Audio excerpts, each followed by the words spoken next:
भारत के ताबड़तोड़ एक्शन से पाकिस्तानी सेना में पूरी तरीके से खलबली मची हुई है। इस बीच बड़ी खबर ये सामने आ रही है कि पाकिस्तान जो है वो अपनी सेना को अफगान बॉर्डर से पीओके में शिफ्ट कर रही है। बकायदा ये भी कहा जा रहा है कि पीओके में जो सैनिक है उनकी तैनाती तो कर ही रहा है पाकिस्तान। इसके अलावा बकायदा वहां पर जो एयरफोर्स के विमान हैं उसकी भी तैनाती की जा रही है। तो वहीं दूसरी बड़ी अपडेट जो है वो जम्मू कश्मीर से सामने आ रही है, जहां पर भारतीय सेना को बड़ी कामयाबी हाथ लगी है। दरअसल सर्च ऑपरेशन में बंदीपोरा से 3 लोगों को गिरफ्तार किया गया है और बकायदा सेना ने इसके पास से गोला बारूद भी बरामद किया है। आपको बता दें कि पहलगाम हमले के बाद भारत की जवाबी कार्रवाई से पाकिस्तान की खौफ की वजह से रूह कांप रही है। उसे भारत से हमले का डर लगातार सता रहा है। पाक सरकार ने अपनी सेना को अलर्ट मोड पर रखा है। इंटरनेशनल बॉर्डर और लाइन ऑफ एक्चुअल कंट्रोल की तरफ पाक फौज को भेजा जा रहा है। खबर है कि पाकिस्तान में सैनिकों की शिफ्टिंग की जा रही है। उन्हें अफगान बॉर्डर से हटा करके पीओके में शिफ्ट किया जा रहा है और पीओके में वायुसेना के विमानों की तैनाती भी हो रही है। इसके अलावा पीओके में आतंकियों को लॉन्च पैड से निकाल करके आर्मी शेल्टर्स में शिफ्ट किया जा रहा है। पाकिस्तान की सेना ने आतंकियों से कहा है कि वे या तो आर्मी शेल्टर में रहें या फिर बंकर में चले जाएं। पीओके स्थित सभी लॉन्च पैड को खाली करने के लिए कहा गया है। वहीं सुरक्षा एजेंसियों के सूत्रों ने बताया है कि पीओके में स्थित लॉन्च पैड से गाइड के जरिए आतंकी जम्मू कश्मीर की सीमा में दाखिल होते हैं। यानी कि पहले तो इन आतंकियों को बकायदा पाकिस्तान के अलग अलग हिस्सों में ले जाकर के इन्हें ट्रेनिंग प्रोवाइड की जाती हो। उसके बाद पीओके में जो लॉन्चिंग पैड है वहां से ये बॉर्डर के जरिए जो है वो जम्मू कश्मीर में दाखिल होते हैं और इस तरीके की आतंकवादी घटनाओं को अंजाम देते हैं। वहीं दूसरी बड़ी खबर की बात करें तो आपको बता दें कि जम्मू कश्मीर के बांदीपोरा में पुलिस ने सर्च ऑपरेशन के दौरान 3 लोगों को गिरफ्तार किया है। इसके पास से हथियार और गोला बारूद भी बरामद किया गया है। इससे पहले ही बांदीपोरा से लश्कर ए तैयबा से जुड़े 4 आतंकी मददगारों को गिरफ्तार किया गया था। आपको बता दें कि जब से पहलगाम में आतंकी घटना को अंजाम दिया गया है उसके बाद से ही भारतीय सेना लगातार एक्शन मोड में नजर आ रही है। जम्मू कश्मीर के अलग अलग हिस्सों में सर्च ऑपरेशन चलाया जा रहा है। न सिर्फ लोकल जो वहां पर टेररिस्ट है उनको पकड़ने का काम किया जा रहा है, उनके घरों को जमींदोज करने का काम किया जा रहा है, बल्कि जिन भी लोगों ने इन आतंकियों की मदद की है उसको भी पकड़ने का काम किया जा रहा है। और इसी के तहत कई सारे लोगों को बकायदा वहां की सेना ने हिरासत में भी लिया, पुलिस ने भी हिरासत में लिया और पूछताछ भी कर रही है।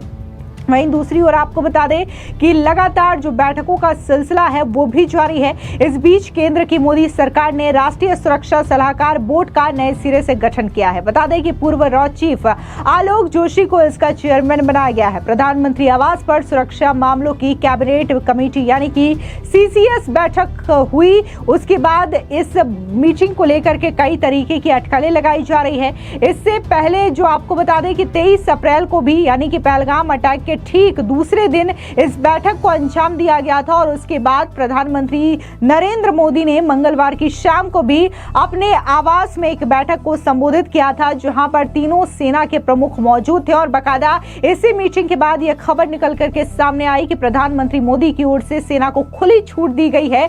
जो भी कार्रवाई वो करना चाहें, जिस टारगेट को भी वो निशाना बनाना चाहते हैं, सेना को खुली छूट है और वो अपने हिसाब से कार्रवाई कर सकती है। इस बीच आपको बता दें कि डिफेंस एक्सपर्ट लेफ्टिनेंट अनुराग शुक्ला का बयान भी सामने आया। क्या कुछ उन्होंने इस मीटिंग्स को लेकर के कहा है, सुनिए उनका ये बयान। जी, वक्त के हिसाब से बहुत सही डिसीजन लिया जा रहा है और सेना को अगर देखेंगे रक्षा का मामले में सबसे ज्यादा रक्षा का विषय सेना ही जानती है। तो जब सीडीएस बैठेंगे और सीडीएस ने डिसाइड किया है किस ऑपरेशन को किस तरह से अंजाम देना है, उसकी बेस्ट जो एजेंसी है उसको डील करने की, सोचने की और समझने की वो सेना ही है।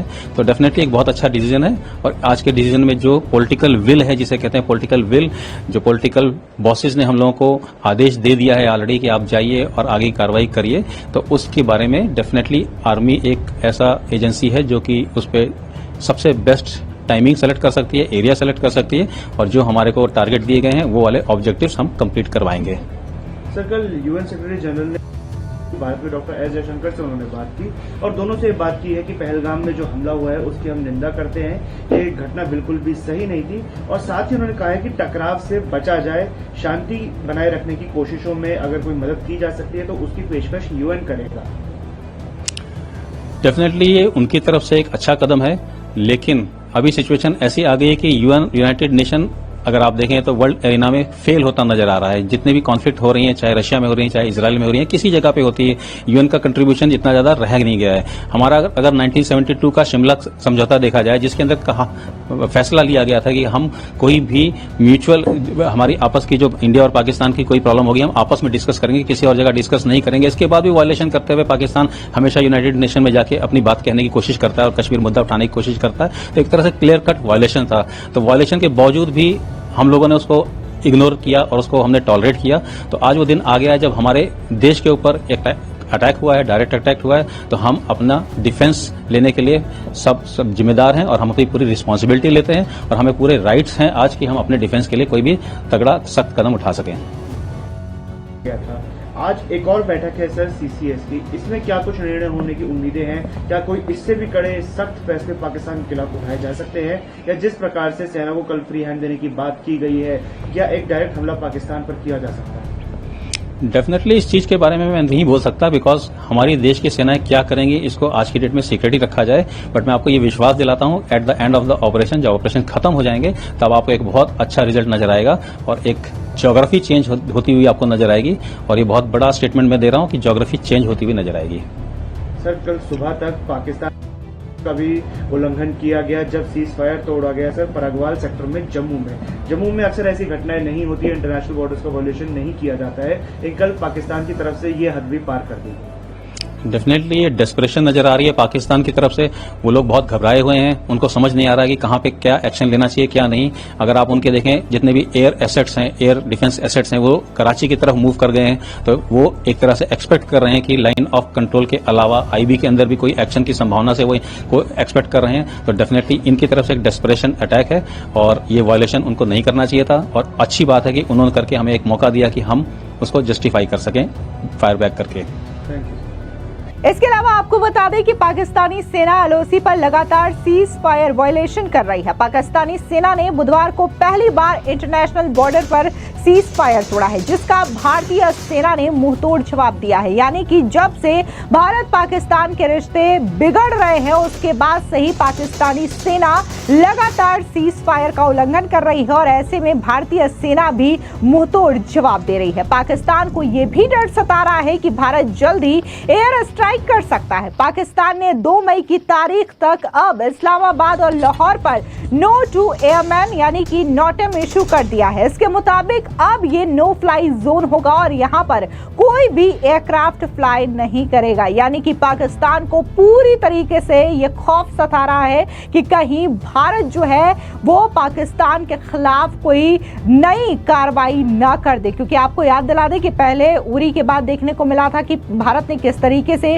सर्जिकल स्ट्राइक को अंजाम दिया था और उसके बाद जिस तरीके से पुलवामा आतंकी हमला हुआ था उसके बाद भारत ने एयर स्ट्राइक की थी। इसके बाद अब पाकिस्तान को डर सता रहा है कि आखिर भारत का अगला कदम क्या होगा पहलगाम में हुए इस कायराना आतंकी हमले के बाद। फिलहाल इस पूरी खबर पर आपकी क्या राय है कमेंट सेक्शन में जरूर बताएं। धन्यवाद।